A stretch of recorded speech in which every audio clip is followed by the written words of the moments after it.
V Sloveniji prvo zaposlitev trenutno išče več kot 17 000 mladih, med njimi tudi 27-letna Maruša. Pišem prošnje, včasih malo več, včasih malo manj, ampak nekako od julija do zdaj imam nekje tam 130 poslanih prošenj. Pri iskanju ji v ljubljanskem kariernem središču, ki deluje v okviru Zavoda za zaposlovanje, pomagajo svetovalke. Maruša, ki je v času študija pridobivala delovne izkušnje le z delom prek študentskega servisa, do denarnega nadomestila za brezposelnost ni upravičena. Tega trenutno prejema le 1/10 vseh brezposelnih mladih.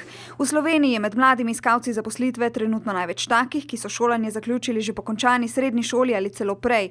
Le nekaj manj kot 7000 jih ima višjo oziroma visoko izobrazbo.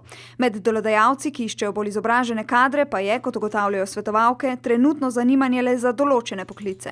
Še vedno se mi zdi, da so zelo zaposljivi, bom rekla, pravniki. Še vedno mogoče več kot ostali, ne. Družboslovci se težje zaposlujejo. Maruša, ki je po izobrazbi inženir varstva okolja in komunale, je imela v zadnjih 6 mesecih le 5 žal neuspešnih razgovorov za delo. Mislim, da so bili boljši, pa niti ne boljši proti kandidati, ampak imeli so več vez. Žal, to tako je.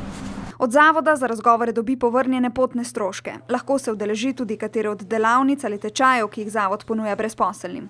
Odločila se je že za tečaj nemškega jezika, saj pravi, da bo službo, če ne bo našla doma, iskala v tujini.